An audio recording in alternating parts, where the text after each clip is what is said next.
There's a moment in life when you realize that someone you care about has made a mistake so big it could ruin their future. The worst part isn't even the mistake itself. It's knowing they walked straight into it without realizing what was happening until it was too late. That was exactly the situation my friend found himself in back in January of 2020. He called me one evening, sounding stressed and a little embarrassed, like someone who knew he had messed up but didn't know how to fix it. At first, he tried to downplay everything, talking casually about a new car he had just bought. But the longer he talked, the more something felt wrong. Eventually, he admitted the truth. The car payment alone was $795 a month. The moment he said that number, I felt my stomach drop, because I also knew exactly how much he made. My friend worked as a shift supervisor at McDonald's. He earned about $10.25 an hour, and most weeks he barely got 30 hours. After taxes, that meant he was bringing home somewhere around $300 a week, maybe a little more on a good month. That came out to roughly $1,200 a month in total income, and somehow a dealership had sold him a brand new car with a $795 monthly payment on top of nearly $400 a month in insurance. By the time he finished explaining everything, I realized the situation was even worse than I had first thought. My friend wasn't just struggling. He was financially drowning. After rent, food, gas, and basic living expenses, there was simply no way he could afford that car. Within a few months, he would start missing payments, destroy his credit, and probably have the car repossessed. He knew it too. That was why he came to me. Years earlier, I had worked in the car business. I had sold cars, negotiated deals, and dealt directly with finance departments. I understood how dealerships structured loans, how financing worked, and most importantly, how far some places were willing to push things just to close a deal. So, my friend brought me a folder filled with paperwork, contracts, loan documents, warranty agreements, and all the add-on packages they had convinced him to buy. I started going through everything piece by piece. At first, it looked exactly like what I expected. The dealership had definitely taken advantage of him. They sold him an overpriced extended warranty, added unnecessary fees, and locked him into a high interest rate. It was a terrible deal, no question about it. But the problem was that none of it was actually illegal.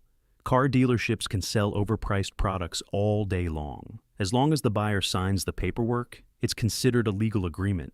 It might be unethical or predatory, but it isn't necessarily against the law. So if I wanted to help my friend get out of this situation, I needed to find something else, something they weren't supposed to do. I kept digging through the paperwork, looking for anything unusual. Eventually, I found the document that changed everything. It was my friend's original finance application, the one he had filled out by hand at the dealership. His income was listed correctly, around $14,000 a year. Nothing suspicious at first glance, but something about it made a light bulb go off in my head. I knew something else about the car financing world. No bank, absolutely no bank, would approve a loan with a $795 payment for someone making barely $1,200 a month. The math simply didn't work, which meant the bank must have been told something completely different. I kept searching until I finally found the application the dealership had actually submitted to the bank. The moment I saw it, I couldn't help laughing because the lie was so ridiculous it was almost impressive. According to the document they had sent to the bank, my friend wasn't a shift supervisor at McDonald's. He was the general manager, and instead of making $14,000 a year, the dealership claimed he made $70,000. $70,000. I sat back in my chair and just stared at the paperwork. That wasn't just shady, that was bank fraud, a felony. And suddenly, everything about the situation changed. The next day, my friend and I drove straight to the dealership. We walked in and asked to speak with the sales manager. I calmly explained that we needed to talk with the general manager about my friend's car deal. The sales manager smirked like he had heard this story 100 times before. "What seems to be the problem?" he asked. I told him the deal needed to be unwound. In the car business, that means canceling the entire transaction as if it never happened. The customer gives the car back. The loan disappears, and everyone walks away. The sales manager laughed, thinking I was joking. A few minutes later, we were sitting in the general manager's office, and he laughed too.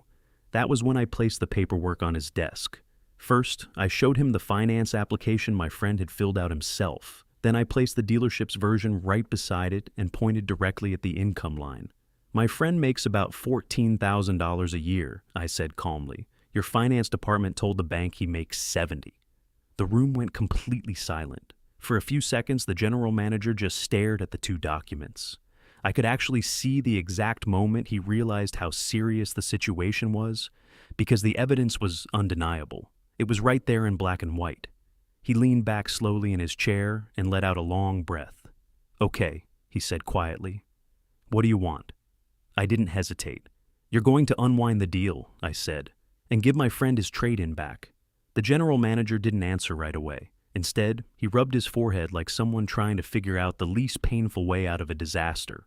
Finally, he said something that made the situation even worse.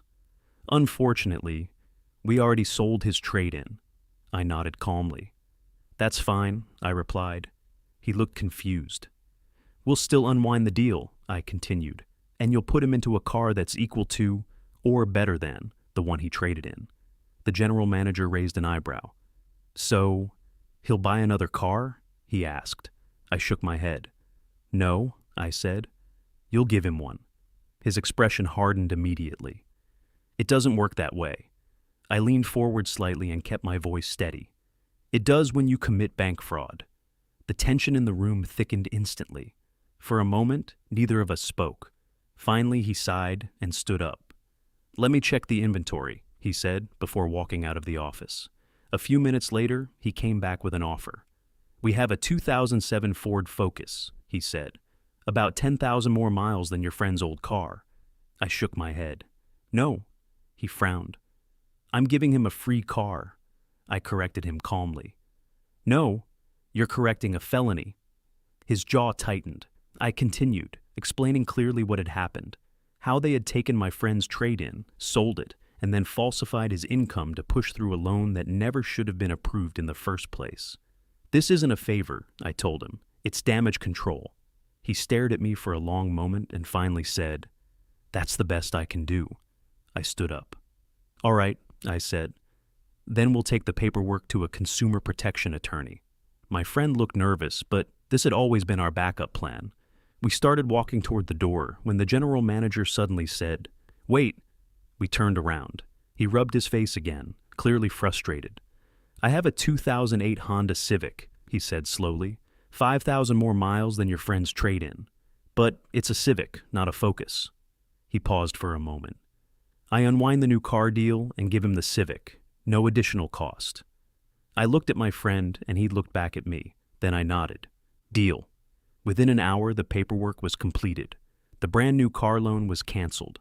The dealership took the car back, now technically used since it had already been titled, and my friend drove away in a better car than the one he had originally traded in. The dealership lost money, and honestly, they deserved to. But the most important thing was that my friend walked away from a financial disaster that could have followed him for years. Looking back on that day, people sometimes ask why we didn't hire a lawyer immediately. The answer is simple. We could have. But court cases take months, sometimes years. And sometimes the best outcome doesn't come from a long legal battle. Sometimes it comes from walking into someone's office with the truth, watching them realize they've been caught, and giving them only two choices: fix the problem or face the consequences. That day, the dealership chose the smart option, and my friend drove home in a car he could actually afford.